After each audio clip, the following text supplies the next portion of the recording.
But I'm going to go ahead and take a moment to introduce Susan, Dr. Susan Pinette. I'm recapping what you all may have already learned in reading some of the material that I've sent out, but Susan was born and raised in Maine, and she is a professor of modern languages and literatures and the director of the Franco-American programs at the University of Maine. And she received her doctorate in French at the University of California, Irvine, or Irvine, I'm not sure. And I am going to let her take things from here. Great, thank you. And thank you for inviting me to do this talk. I was telling Wendy beforehand that I love reading Franco-American fiction in English, and I've written about it, but I rarely get to present on it. So I'm really happy to talk to you a little bit about writers who write Franco-America and English. And I think, so the question that I want to ask today is, how does one write Franco-America in English? And I think, it might not be such a, it's an interesting question to ask, because so often we think Franco-Americans are defined by being French-speaking. And but today I'm interested in Franco-Americans who are English-speaking, and when they write about being Franco-American, what do they write about and how do they write about it? And so I'm not going to be talking about writers who write in French, whether, older writers or writers today like Grégoire Chabot or Normand Beaupré, who are Franco-American and still writing in French. I'm not going to be talking about them today, and I'm not going to be talking, oh, excuse me, that's my telephone going off, sorry about that. But so I am going to be talking about, hold on, let me just mute this while the phone's going on.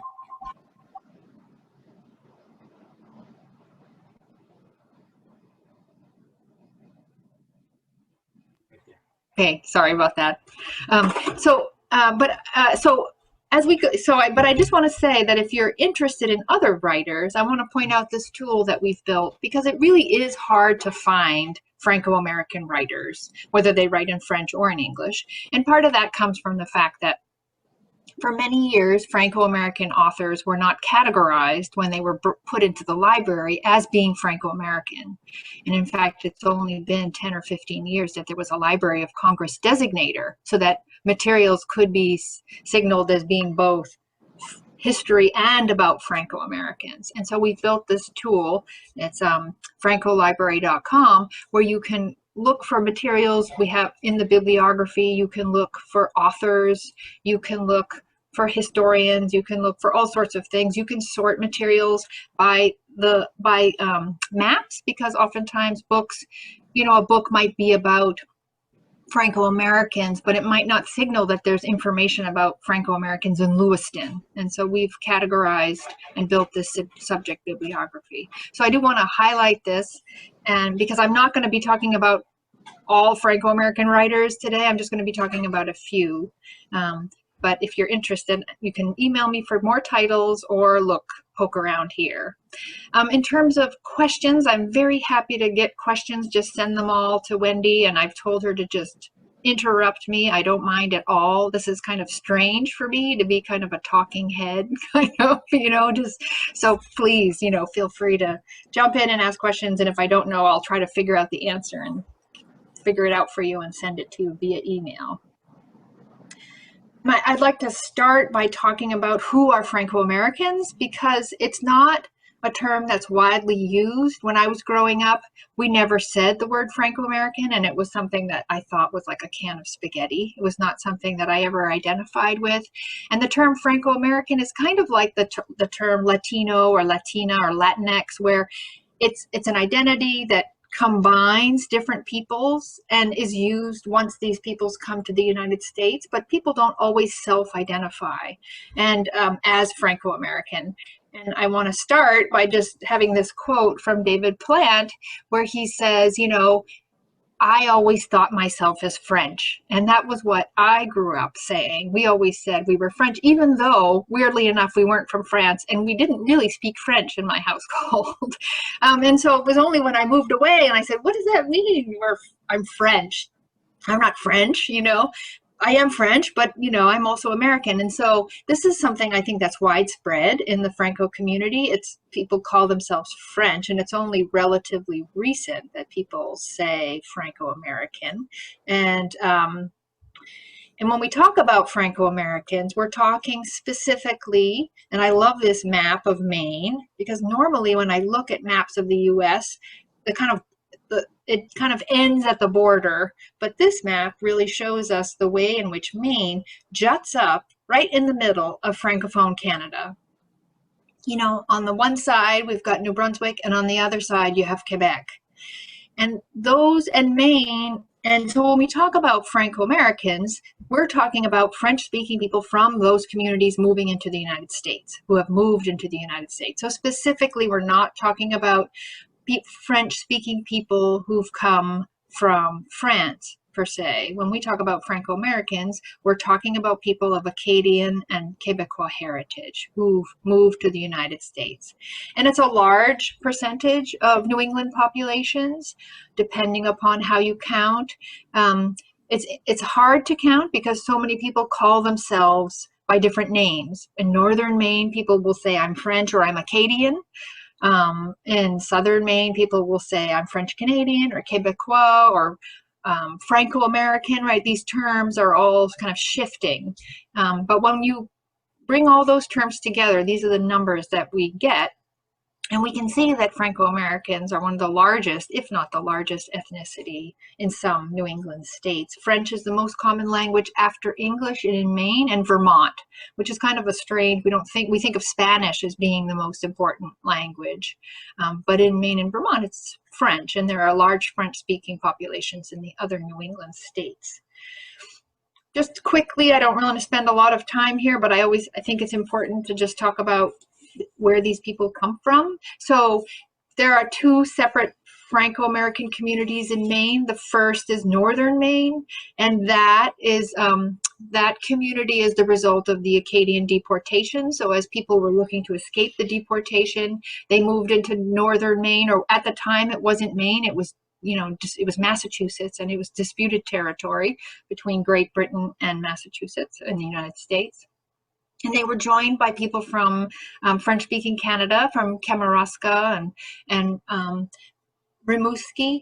And that community is a settler community. And at the time, that border wasn't settled. And you can see here in this old map, the land claims from the United States went all the way up on the green line, and the land claims from Great Britain went all the way down on the pink line.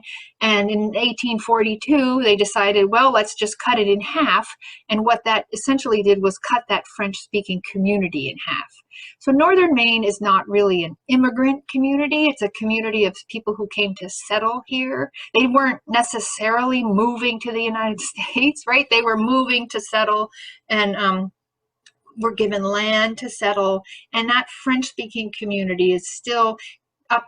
Now they call themselves Acadian French, or there's a term Brayon, which some of you may have heard, which refers specifically to that mixing of both Acadian and Quebecois peoples. The other large communities of French-speaking Franco-Americans in Maine come from Quebec specifically to work in the textile mills and in the shoe shops and in the woolen mills and in the lumber yards after the Civil War, right? So these are post-Civil War migrations that last between 1860 and about 1930 or so. They're oftentimes by rail. They started out by foot or by cart, but then quickly became rail journeys. So it's a borderlands migration, much like Northern Maine, right? Because people are so close, they can hop on the train, they can come down, they can work in the mills, they can go back, right? And it's a huge migration. So by 1901, 1 out of 3 French Canadians was living in the United States, right? So it's called La Grande Saignée in the history books of Quebec, because it really was the a huge number of people moving to the United States to work in the mills. And Lewiston, you know, and those are the southern Maine communities. Those are immigrant communities, people who come to work in the mills. They're all over New England, and they happen quickly. I know this is a little blurry, but you should be able to see that Lewiston, for example, in 1860 had no French speakers, and in 40 years had 13,000. So it was a massive migration. It was a quick migration. It happened very quickly. It was easy. It was a borderlands migration. And people came to work in the mills, and they oftentimes maintained those ties back to French-speaking Canada. And the characteristics of little Canadas are that they have, you know, they're structured by on one side the mill and on the other side the church, right? And that's why the churches are a very important part of Franco-American history, not only for religious reasons, but it was also the ways in which Franco-Americans structured their community was by the church. The church was kind of the social structure that structured these little Canadas. So that's kind of a quick overview of the people we're talking about when we're talking about Franco-Americans. And the question that I want to ask today and talk to you a little bit about today is kind of, given this history, right? And it's kind of amazing to think that migration from French Canada basically stopped in 1930, right? That's almost 100 years ago, and yet Franco-Americans are still speaking French, right? They are still vibrant communities. And so, you know, the question that I have is today, and today, how do Franco-Americans write about their experience? And I think many of the young people no longer speak French, but I think it's important to think that culture exists in hand with language. It's not only language. And I think it's particularly difficult for Franco-Americans because in Quebec, language is such a huge part of the way they understand their ethnic identity. And Franco-Americans who came from Quebec also think of their ethnic identity that way. So this question, it might seem kind of self-evident. Of course people can write about their ethnic identity in English. It's a fraught question in the Franco-American community. And many people in Quebec think that we're kind of crazy to even ask that question, because for people in Quebec, if you don't speak French, you know, qui perd sa langue perd sa foi. Whoever loses their language loses everything else, loses their faith. And so what I want to look at today are 4 different, I call them nodes, right? I'm going to be looking at different authors, and I'm looking at kind of 4 different subjects around which Franco-American creativity gravitates and happens in English, right? So I'm going to be looking both French, and I call it the social significance of French. It might be in English, but French is still a very important signifier in Franco-American culture, a very important aspect of Franco-American, being Franco-American. And I have many students, many young 19-year-old students who come to me and they'll say, it's kind of interesting because they'll say, my Meme and Pepe are French, but I'm not, right? And I always think, well, what's happening there? One is that they're equating being French with speaking French, which in a weird way is a sign that they're still Franco-American, that they do that. And 2, oh, I just lost my train of thought. Oh, well, I'll come back to it. Anyway, but I want to look at, what I want to say is that these students still want to learn French, right? And they still, in many ways, embody the culture of Franco-America, even though they're speaking in French. And so these are the 4 topics I want to talk about. I want to start first looking at French itself. And these line drawings you see are drawings from an artist from Madawaska. His name is Peter Archambault, and he worked at the Franco-American Center in the 70s and 80s. And I think that his drawings really kind of get at what I'm trying to get at, these key issues in the Franco-American community around which writers gravitate. So this first one is French, and you can see, you know, kind of, you know, the frog, the bullfrog. This is the cartoon character he created, is stuck in the middle of this web of language, right? And you've got good French, bad French, North American French, right? All sorts of different Frenches. And then the French words that we use in Franco-American French and the French words that are used in France. And I think, you know, even in English, this is a very heavy, important issue for Franco-Americans. And the first author I want to talk about who kind of engages this is Jack Kerouac. Jack Kerouac is, of course, one of the most famous Franco-American authors, you know, of the Beat generation. Spoke French only until he went to school, and is kind of, you know, the Quebecers love to claim Kerouac as one of their own. And it's been interesting to see, you know, they just recently published Kerouac's French writings, and it's been interesting to follow the way in which people in Quebec read those French writings and what they say about him, and how it reflects upon the way they think about Franco-Americans and their own identity.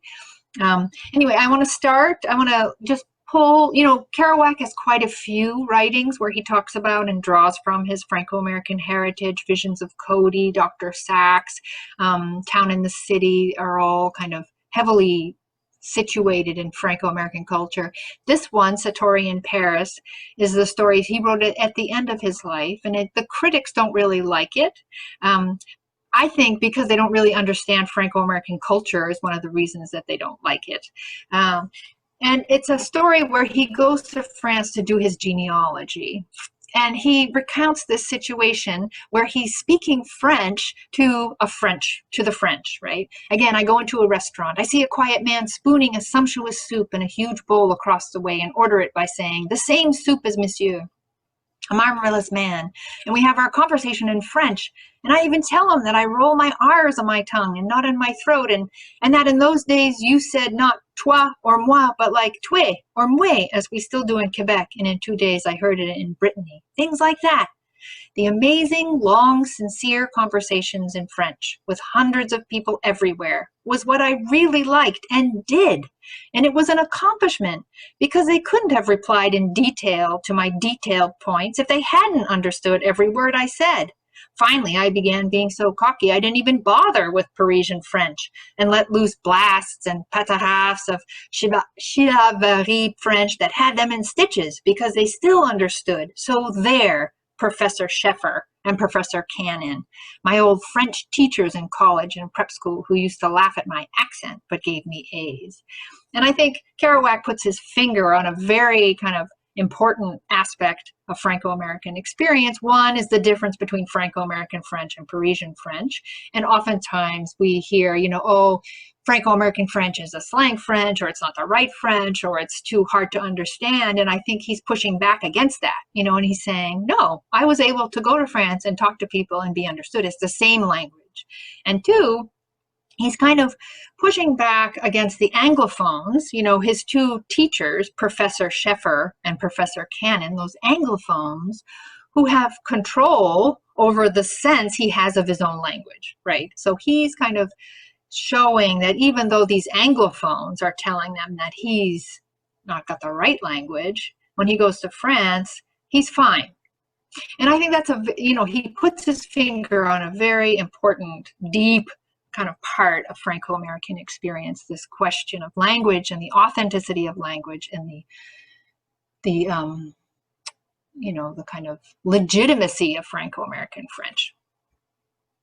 The second, I have two more citations of people in French, and I want to kind of put them back to back. So I'm going to go kind of quickly. The first one is David Plante, who's from Providence, Rhode Island, and another very famous Franco-American writer. He wrote a lot about growing up in his Franco community, taught writing at Columbia.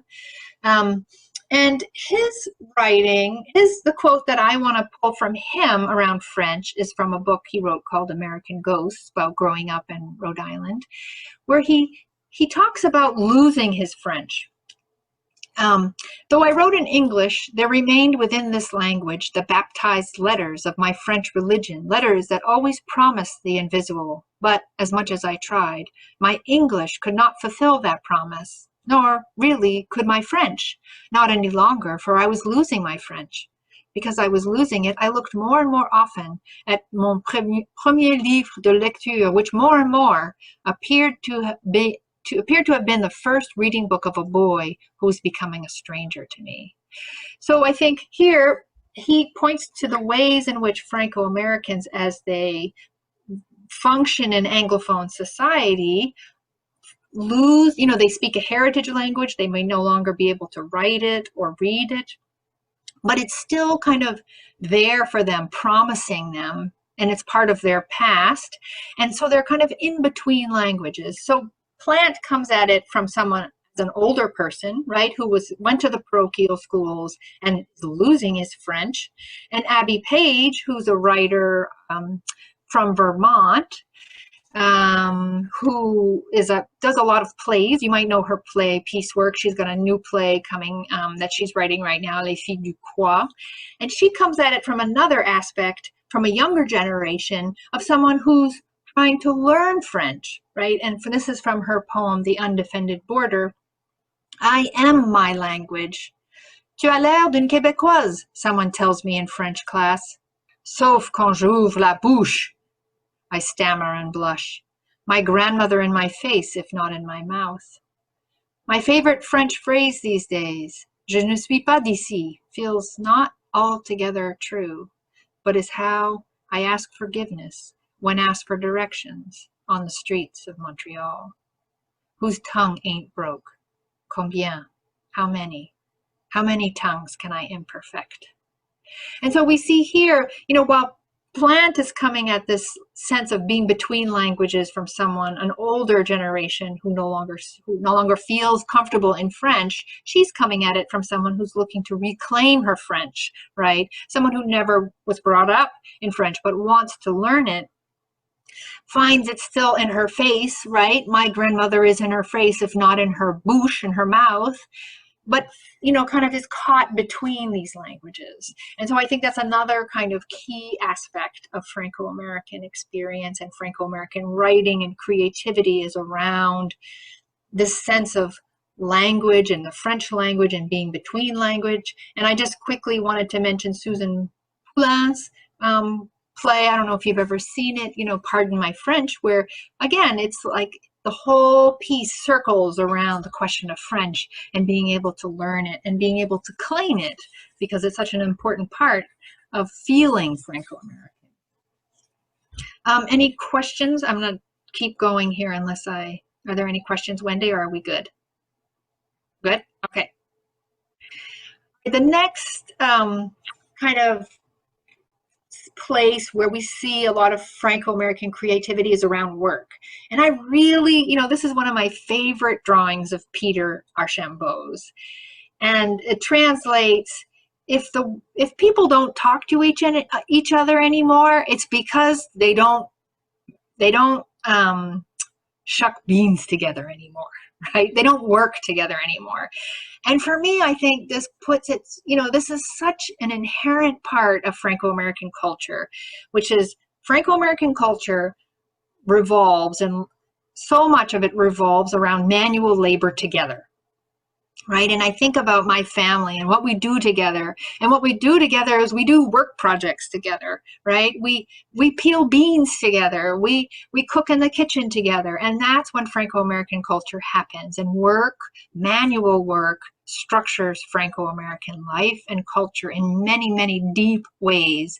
And so what we see are many authors gravitating to this idea of work when they write about Franco-America. The first person I want to point to is Michael Parent, and this is from a reader called Voyage, and it's about Franco-Americans in Maine. And he talks about, many immigrants who come to the U.S. to find work and new lives were more familiar and practiced in the work of the hands than in the work of the head. Literary expression was not so much discouraged as it was just not an active part of my father's generation's blue-collar consciousness. That might explain why a generation later, I feel more like I've done real work if I'm splitting wood, pounding nails, or any kind of work of the hands, than I do learning a song, writing a story, or play, or any work of the head. And I think what Michael is pointing to is the way in which Franco-American culture puts a large value, a cultural value on manual labor, because it's a lot of where, you know, kind of cultural transmission happens. It's a lot of where family time happens. It's a lot of where learning happens.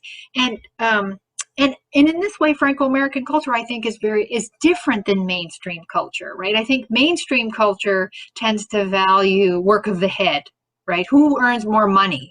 People who do work of the head.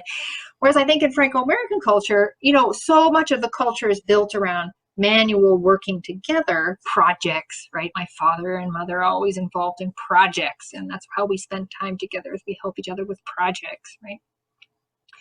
And so Franco-American culture happens around this manual labor, and there's a lot of value put on that manual labor, right? And we see this in Ria Cote Robbins' writing. You know, she, in her book, Ria is a writer from Waterville, and she wrote a book about women's experience and growing up in Waterville called Wednesday's Child.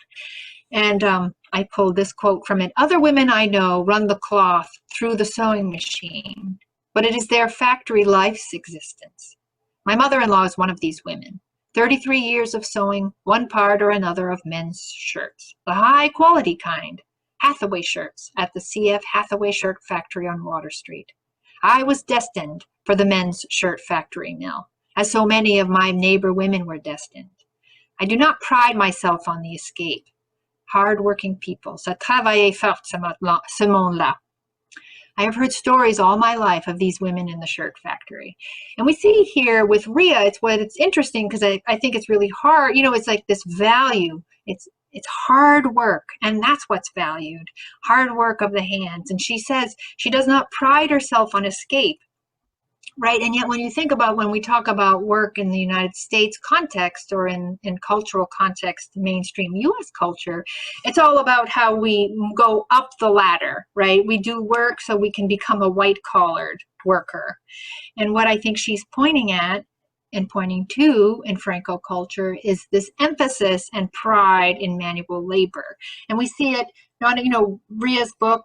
Here is a book that was just published. It just came out September 1st by Carrie Arsenault, right? It's called Milltown. It's a brand new book. She's a young author, right? And what do we see in her work is the same exact emphasis, right? And I find it interesting because she doesn't write it in French, right? She writes it, hard work pays off, in English. I'm just going to read this.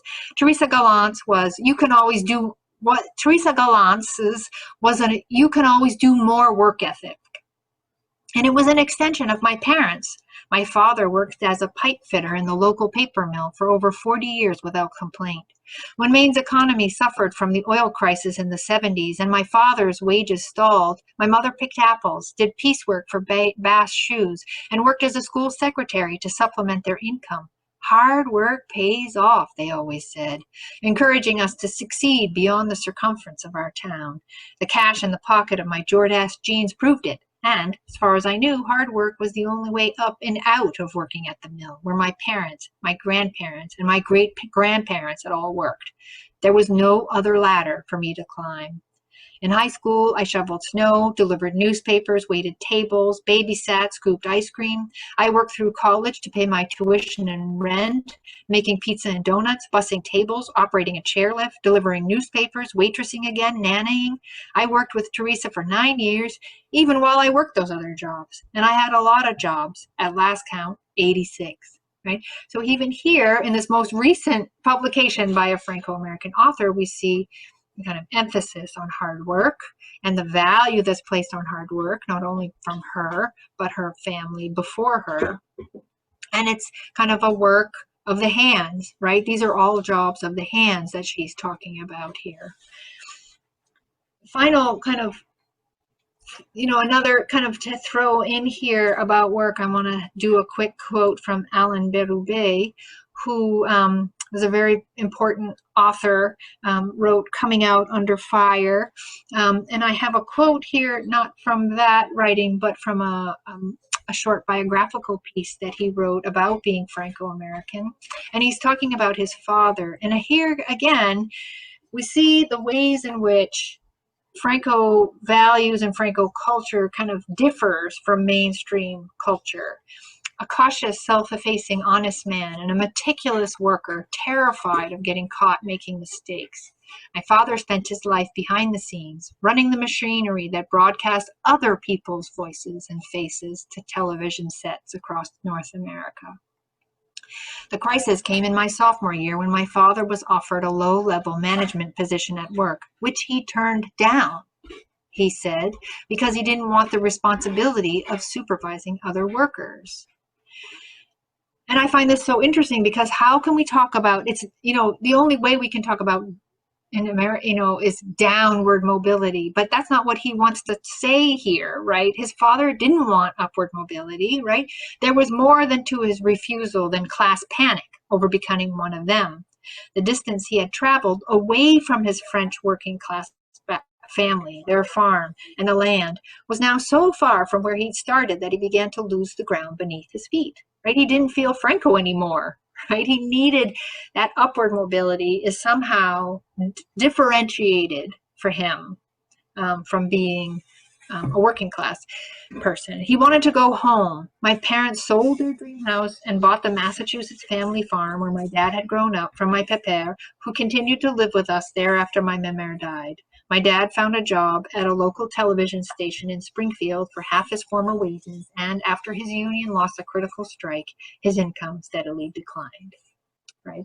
And so all of these writers, we see the importance of work, and we also see that kind of communal work and the value that's placed on that communal work and maybe manual labor, and that how that differs and how there's really no language to talk about that, right? How do we talk about people not wanting to become management? Yeah, Wendy? Yes, so Susan, can you hear me? Yep. Great. There's a question, given the emphasis on manual work and mill towns, would you say that the Franco-American story has been mostly told through a Marxist lens? Do we see any exceptions to this? Yeah, I don't know Marxist. I think, it's interesting because I think for Franco-American culture, work is not, it can't just be reduced to work in the mills, right? And I think that's what I'm trying to say, where it structures all sorts of cultural values, right? Like, I'm always working, around my house. I'm always working. I'm always doing physical work. And my parents are the same.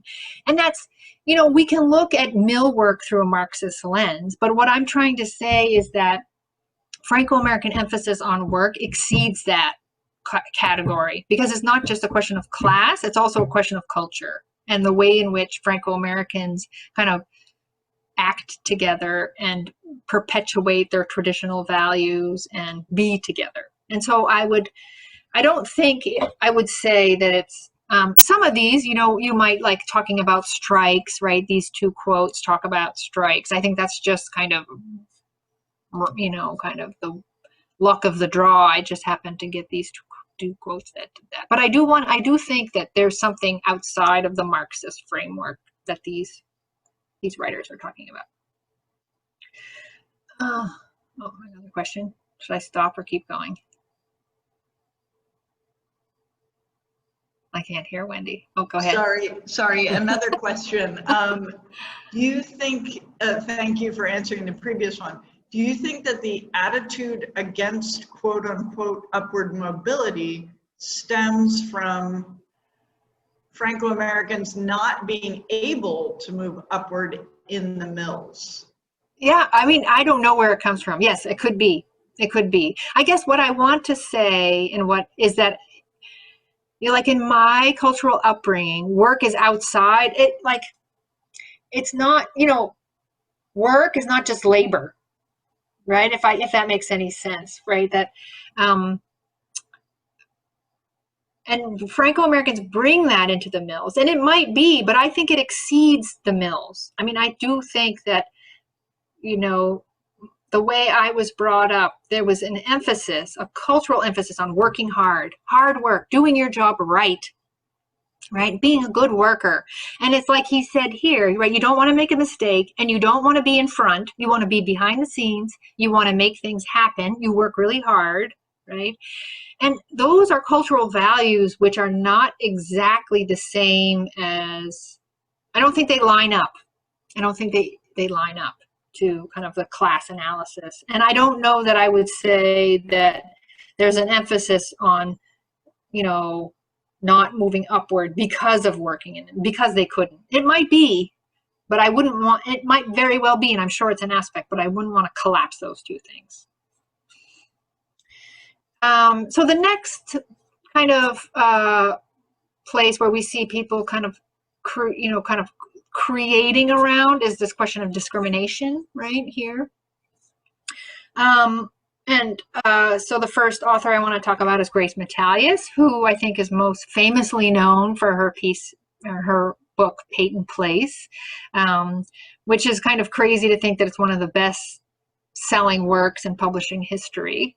And she was Franco-American from Manchester, and wrote other books. She wrote Peyton Place 2, but also wrote a book called The Tight White Collar, and wrote this book called No Adam in Eden.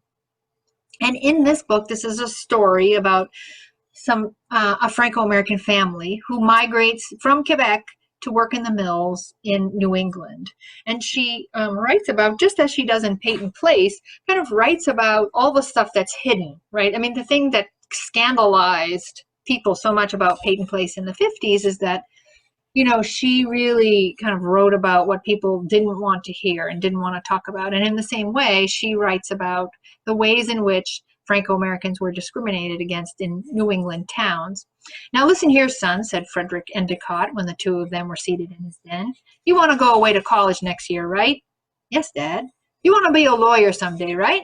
"Sure, Dad." "And you know how important family relationships are in businesses, right?" "Yes, Dad." "Now, Bill," said Frederick Endicott, "I've lived in Livingstone all my life, and believe me, I know something about those little Canuck girls from the South End. But just let me tell you something. You want to fool around with some girl, go right ahead. But remember this, we don't marry girls like that, so watch your step. The Endicott men don't marry Canucks." And this book is all about the ways in which these women in this family have to deal with the kind of discrimination in their attempt to get ahead, right? Their attempt at upward mobility in this New England town that discriminates against Franco-Americans. The other writer I want to talk about when I think about discrimination is a young writer from Waterville called Ron Curry Jr. And he lives now in Portland, and though he's originally from Waterville. And this next piece is really hard. It's a hard one to get a quote from because it's a very short piece. It's only 3.5, 4 pages long. And it's hard to take out of context, and I tried to do the best I could to give you a sense of the way he's using the word hate here. "Autumn comes to Maine, and I begin to hate freely all over again. I hate my grandfather, the son of French-Canadian immigrants, who despised himself so much it took only 49 years to die. I hate his working for men who spoke English and who, in the absence of the N-word and spics and slants they preferred, used Canucks as commodities, as plow horses, as punchlines. I hate my grandmother, who lived 15 years longer than my grandfather, but like him died from self-hatred.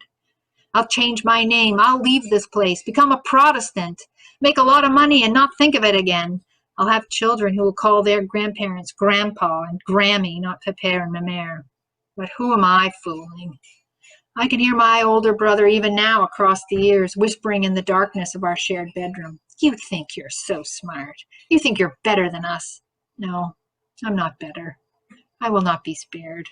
Instead, I will go to the cemetery, as I do every winter, and find my grandparents' graves side by side under the snow. I will clear the snow away, first with my boots, then with gloved fingers, until I can read the stones set in the ground, just their names and 2 sets of dates. The stones don't tell any of this story, and neither will I. I will sit there in the snow, smoke a cigarette, drink from my bottle, and wait for winter to end. And here we see, the ways in which discrimination, right, that his family has faced turns into self-hatred, right? He's wanting to assimilate, right? He wants to kind of become a Protestant and leave his place and change his name and move away, but he can't, right? Because the way that his family and his family's culture was treated, he hates that, but he can't, it's a self-hatred and he can't escape it because he is that, right? And that's kind of the, that's the kind of result of the discrimination that Franco-Americans have felt. And that continues to reverberate even in these younger writers. Wendy, do you have another question? Yeah, so we have a question. I identify as a woman of Acadian heritage, have always thought of that as different than being Franco. Do you have an opinion about that? Also, if we consider PTSD, one might think that the historical fear of another event like the diaspora would be enough for anyone to fear a work process that would promote upward mobility. Yeah, I mean, I think, we did, so I think Franco-Americans actually kind of defy this idea of two Maines or the two Maines. I mean, I think I do think that Franco-Americans and Acadians share a lot. Now, I know in Canada, you can't really combine Quebecers and Acadians, if you call an Acadian a Quebecois, you might get a punch in the nose, right? So I do recognize that there are distinct cultural differences that are very defined in Canada.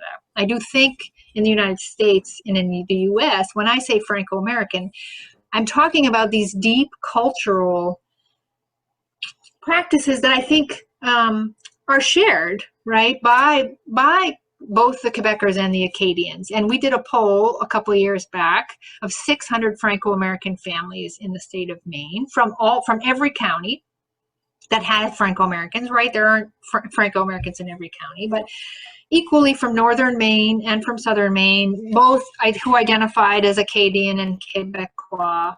And surprisingly, the values, we asked them about religion, we asked them about politics, we asked them about schooling. There was lots of overlap.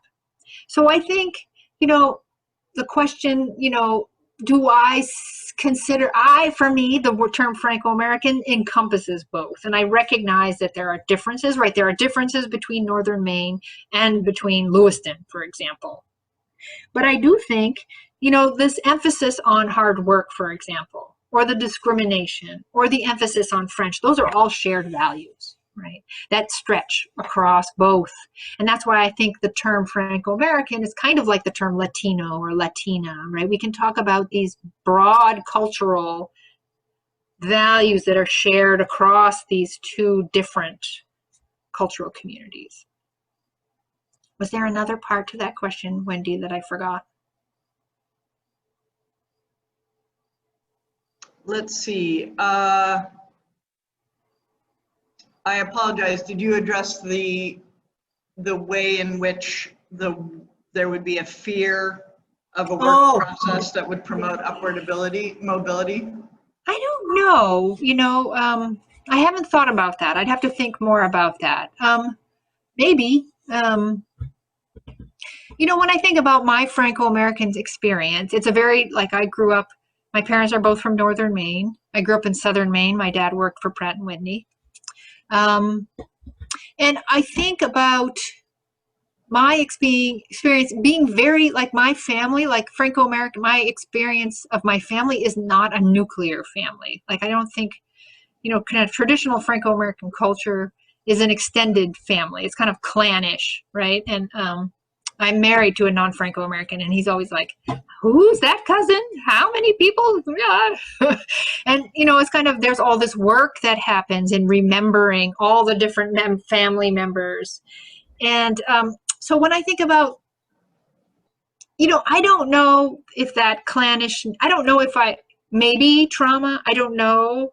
I don't know, I'd have to think about it more. For me, I've always thought about that inward turn or the kind of wanting to be behind the scenes or not perhaps pursuing not wanting to be out front, not wanting to be, I trace that to other aspects of Franco-American culture, right? This kind of communal culture versus individualism, right? There's a lot of emphasis on traditional communal culture versus being an individual, right?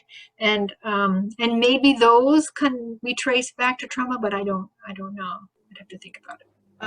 So the same participant observes, in her experience, Acadians and Francos do share some cultural identity, but the difference occurs with their history.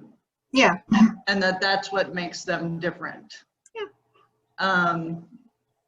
And another observation is it seems that there are three key themes to Franco-American writing: French work and discrimination/trauma. This seems a bit dismal. I know. And then as a follow-up, would you say there are any other prominent themes aside from perhaps religion? Yeah, okay, I have one more. That's where we're going next. But it's funny that person says that, because whenever I teach Franco-American literature, my students by the end are like, I just want to read something happy, right? And I don't know. It's a good question. I don't know. I'd have to think about that one too. Yeah. Let's move on. So the next one I want to point to is invisibility. And I think, here, I want to tie this invisibility to discrimination, right? Beaufrog wants to hide his French culture, right? Part of it comes from hiding. And we see that in Robert Cormier. Robert Cormier was a very important writer. He wrote a lot of young adult, is famous for the Chocolate War and books like that. The book that I really like is called Fade. And it's interesting because, he, I'll read the excerpt and then talk about how so the book is about this ability to become invisible that's passed down from generation to generation.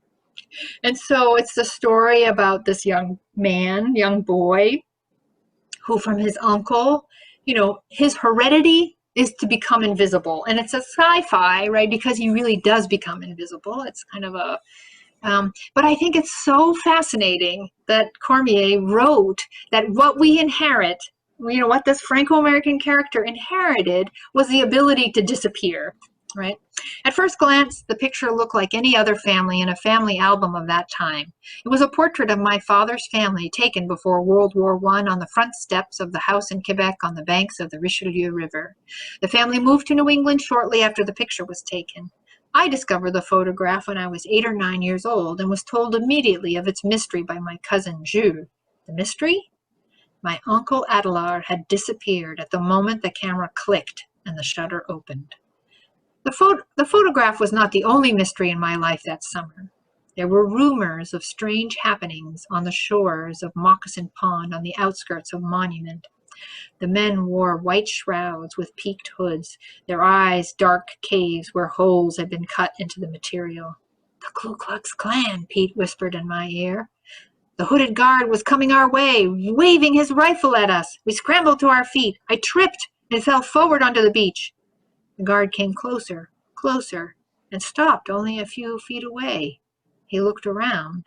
I thought, he doesn't see me, right? So we see here that in this chapter 1, and I've kind of mashed the two quotes together. Chapter 1 introduces this question of invisibility as that which is passed down in this Franco-American family. And chapter 2 is where the little boy understands or learns that he could become invisible when he's being chased specifically by a man in a KKK garb, right? So this invisibility, the kind of lack of seeing Franco-Americans, here is directly connected to the discrimination. But I think it's also larger than that, right? I think when it's always amazing to me so many history books don't talk about Franco-Americans. And I think a lot of that because of the fact that we didn't come through Ellis Island, but it's always astounding to me that U.S. history doesn't really talk about Franco-Americans, even though we are one of the largest groups in New England. And I see that I'm quickly running out of time. So let me just quickly, last quote I want to share is another book that was just published in 2020.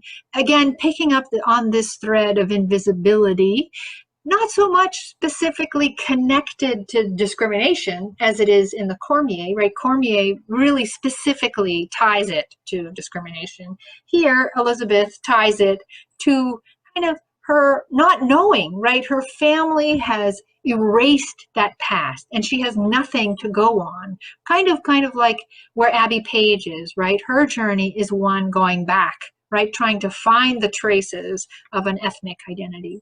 Perhaps so many things disappeared in our family: records, memories, the rings from my mother's 2 marriages, the wedding silver. My mother undertook many quests for the past, not her past, or even our families per se, but past lives, past selves, genealogical doublegangers. My mother saved acres of genealogy files, but nothing from her childhood. Magic. The intangible, the evanescent, is in our French-Canadian blood. Every time I discover a relation in those archives, I feel a small thrill, a burst of aliveness. Each discovery affirms my vibrant presence in this world. We have a high tolerance for confusion in this family, for inaccuracy and forgetting. Maybe this is why, in these files, there is a problem not only of elision, but of too much information. We can't keep it all in our head, so it gets twisted and jumbled and we throw up our hands. We are vaguely related, we say. Right? And I think Franco-Americans, younger generation is coming at it from a different, invisibility is still key, it's still a theme, right? But it's their past is invisible to them, right? And I think that it's, I meet a lot of young people and they really want to know more about the culture they come from. And part of it, interestingly enough, is just pointing out where it still exists. I think a lot of Franco-American families still live this culture, but it's not, Franco-Americans are so invisible. It's not like the Irish where we have kind of everyone drinks green beer in March and, have St. Paddy's Day and parades where you can kind of identify and kind of say, oh yes, that's me, right? Franco-Americans really don't have something like that. And so I think for a lot of young people, they feel like they come from somewhere, but they don't know what. And this invisibility is when they write about their culture, that's kind of how they approach it, this question of invisibility. And so I think coming back, like I see these, I just picked these 4. I picked French, I picked work, I picked discrimination, and I picked invisibility as kind of 4 places where we can see kind of Franco culture or Franco writing happening. There's lots more, and I encourage you to read more because I think it's really important, and I want to end on this. This is a drawing that Peter drew.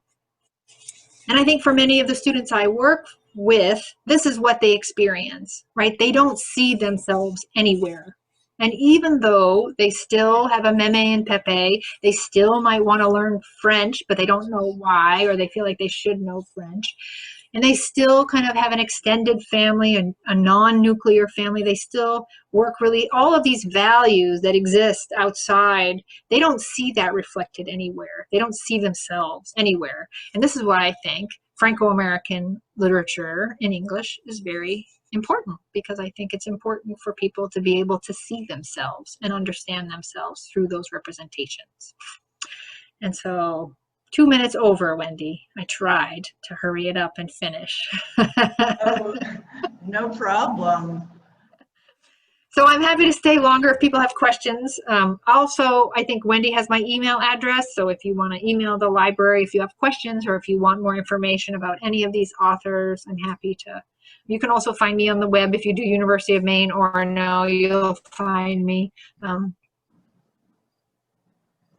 There is not a question, but just a comment regarding language. I grew up in the St. John Valley and both my parents spoke French, though my siblings and I didn't learn how to speak French.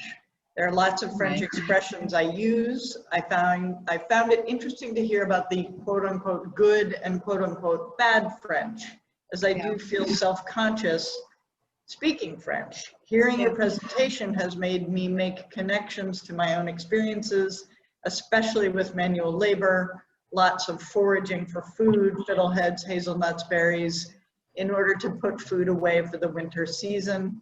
Thank you for the fascinating presentation. Good, great. I'm glad. Good. Let's see. And then a follow-up on the dismal theme question. I posed the last question. So I am both Quebecois, Acadian in heritage, Quebecois/Acadian in heritage, and I was recently informed of something called murder ballads, which seem to be popular in Acadian culture. Is this seriousness in literature perhaps not just a product of being discriminated against, but part of our very nature? Parenthetical remark, as our cultural values placed on work could also seem quite dismal/depressing at times. Adding on to my last question too, if I were to add a fourth key theme, it seems that possibly shame is quite prominent too. Yeah, I think there are lots of ways. There are lots of things. I mean, I just picked these four. I mean, there are so many different Franco authors that I didn't talk about, and I think we definitely could think about all sorts of kind of nodes of signification. I had another thought at the beginning of that comment that, oh, you know, it's interesting because work, you know, it's funny, I don't think of work as depressing. You know, it's kind of interesting, and that's why I think I want to insist upon, you know, this cleavage or this difference between labor and the work that I experience with my family and the cultural value that's placed upon it. I enjoy work, right? I like work, and my family likes work, and it's you know, it's an interesting thing that, and it's something that I never really thought about until I married someone who wasn't Franco, and, you know, he couldn't believe that we spent all of our free time kind of doing these manual labor projects together. And there's actually a book called, it's about people in Connecticut, and this communication scholar went around and interviewed all these Franco-Americans, Acadians mainly from the St. John Valley, I think, who had moved down to Connecticut after the war, you know, in the 60s to work in the Pratt and Whitney and the post-industrial, the military complex down there. And they all talk about work. And I think I can send the title, it's fascinating, the way in which work structures life and value, and it's also pleasure.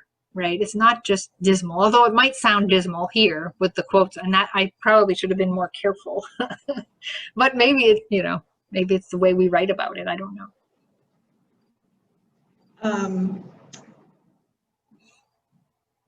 So someone else asks, in your personal opinion, this is a hotly debated topic, in your personal opinion, is Canuck a slur? Oh, yeah. Or merely the name of a sports team? Yeah, right. You know, I mean, this is a big thing in the center, the Franco-American Center, where I work, was for many years, you know, it's been around for 50 years, and it was started by student activists. And they tried to take, and that's why there's Beau Frog, right?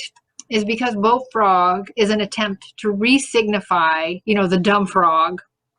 And there's, so Yvonne Labbe, who used to direct the center, had the phone number be 581 Frog. And it really got everyone angry because they took, you know, it's like Canuck. It's a bad, it's a word that's used discriminatory, right? It's something that, you know, dumb Canuck or dumb frog, right? And it is hotly debated. And I think people fall, you know, it's pretty polarizing. I think, you know, for me, it's kind of like I don't want to have that word have power over kind of what happened, you know, kind of with the word frog, that what Yvonne was trying to do, or what has happened around queer studies, right? Queer, you know, people have tried to take that word back. And so I would say the same to the word Canuck. And then with regard to good French versus bad French, could that be due to language discrimination? You know, I think that that's something inherent to French, right? I mean, because, you know, there is this value in French-speaking countries, Franco-American culture included, where you have the good French and the bad French, right? There's this valuing of language that has it's a hierarchy that I don't think exists as strongly in English, right? I mean, people might make fun of accents, but there's not this kind of as rigid. And I think, so part of it might come from discrimination, right? Like, and I think Kerouac was getting at that, you know, kind of in the United States, the French that's taught is Paris, right? I mean, we want to go to France and have the Eiffel Tower, and it's all by all these Francophiles, and it's a class, right? It's a question of class. You go to France, it's romance, it's not the mill workers, right? And so I think there's a couple of different things happening with that French. I think it's inherent to French language culture, Francophone culture. There's this kind of good French, le français soigné, right, and versus bad French. I think also feeding into it is that many Franco-Americans speak French as a heritage language.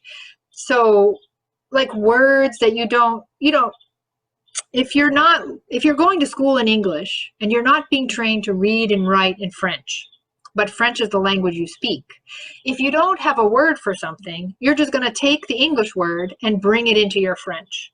And I think so that kind of code switching that happens, which happens in all bilingual cultures, right? You have code switching, you have bleeding. That too gets held up as a proof of the inferiority of Franco-American French. So I think there's lots of different things happening there, and which is why I think it's such a hot and important site of signification.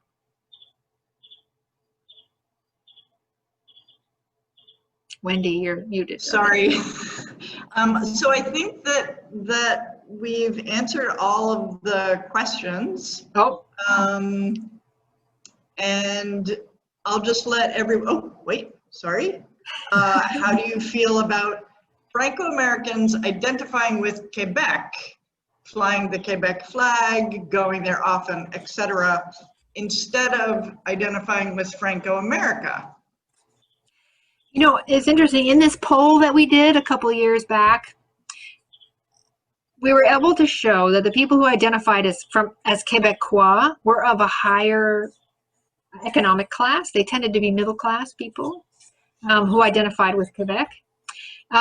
So what do I say about that? You know, it's interesting to me because whenever someone told me that I had a chip on my shoulder when dealing with people from Quebec, because I often find that Quebec defines its identity so much in terms of language that they see Franco-Americans oftentimes as failed Quebecers, right? It's like, oh, it's too bad you guys have lost your language, And so I kind of bristle against that. And I think that's why a lot of my work has been to try to show the ways in which Franco-American culture exists even in English.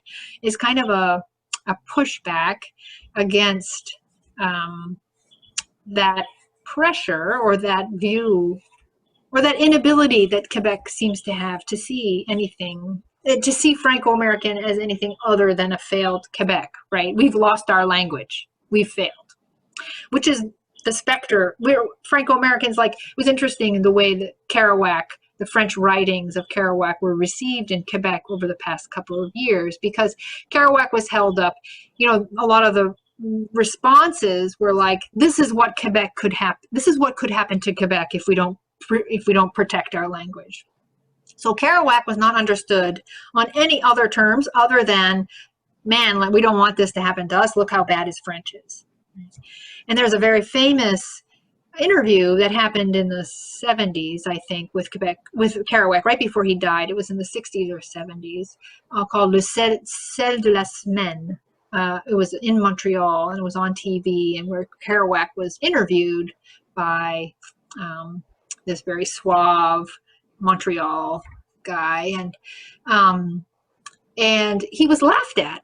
He was laughed at by the people in the audience, right? And so I go to Quebec all the time. I spend my summers in Montreal. I love Quebec. So I don't have anything against it, and I don't, but I think it's complicated.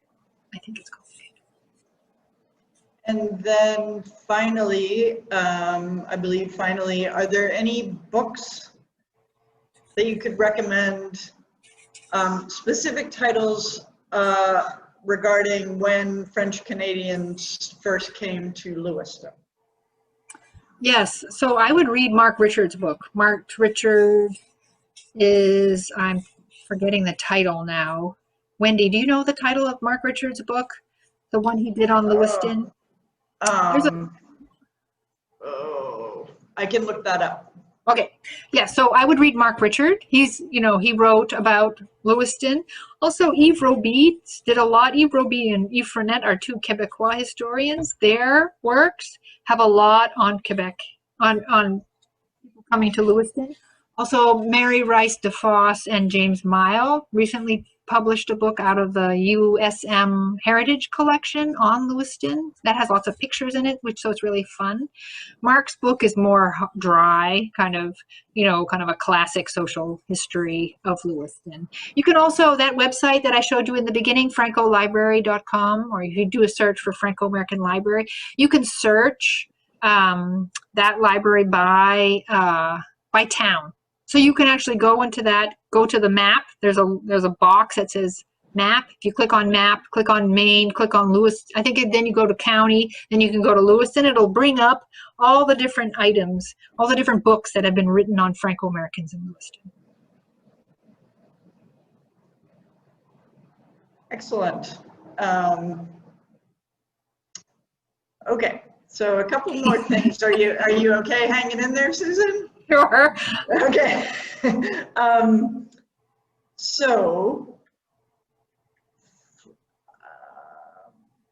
For my senior year of college, I studied and translated Quebecois folklore from French to English, which absolutely fascinated me.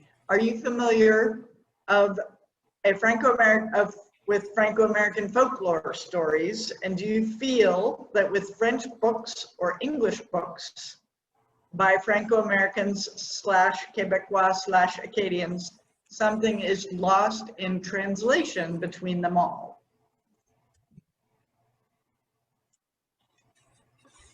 I mean, translation, yes, of course. I mean, translation, right, there is something lost. But I don't think everything is lost. I think that's what I'm trying to argue here, is that, I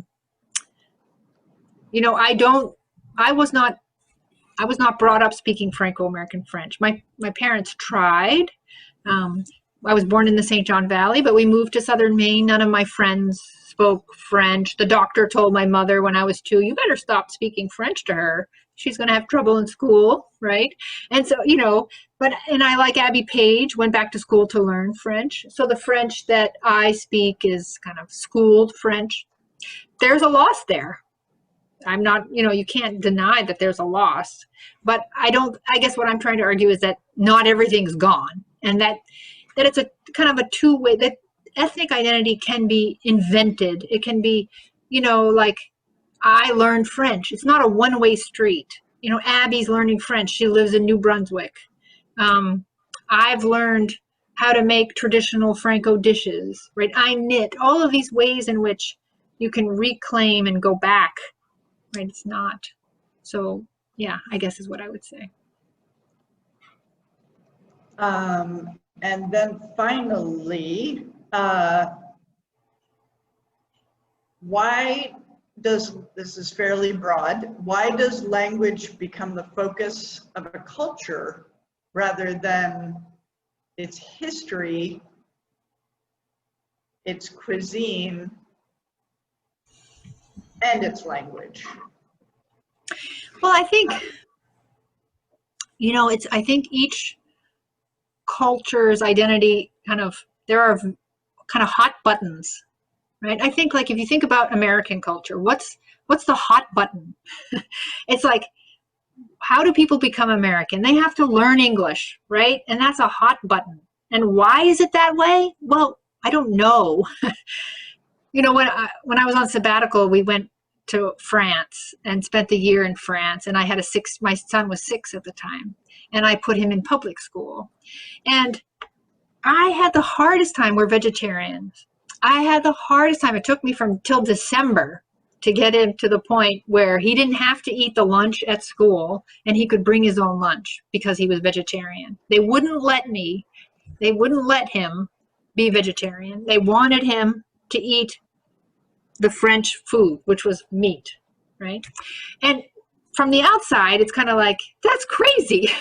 But when you're inside a culture, those nodes, right? Those are the places where culture happens and where you become French, right? You become French by eating French food. You become American by learning English. Why is French so important to Franco-Americans and to Quebec? It just is. And maybe there are social scientists that can say, well, we can trace it back. But to me, kind of as a literary person, right, I kind of focus on kind of where people go. Where do they, how do they do that? And I think, for Quebec and for Franco-Americans, language is key. You still with us? Sure. Okay. I think we'll call it after these two. Do you know of authors who write fiction for children, middle grade, or young adults? I feel this is a market that is sadly overlooked. Yeah, Robert Cormier. All of Cormier's books are young adult. And also, Lori Graves has a new series. It's great. She's a Franco-American author, Lori Graves. I'm trying to remember the title. I'm getting old and those titles escape me. But if you look for Lori Graves, and I can send the title to Wendy so that she can have it if you want. And maybe she can post it. Would that be, I've got Maya and the Book of Everything? Yes, that's it. Yes, that's it. And Maya has a Franco-American grandmother, and it's it's great. She's got 2 or 3 now. Yeah. Excellent. I am posting a link to that in the Q&A. Thank you so much, Susan. I really appreciate it. I will be, for those of you who are still hanging on, I'm going to be sending a follow-up email with links to lots of information. I was posting them to Q&A, but I don't know if they were reaching everyone or just one person, and I apologize. But this is being recorded, so it'll be going up on the YouTube channel for the Lewiston Public Library probably tomorrow, if I'm lucky, and Susan's going to be posting it somewhere as well once we get organized.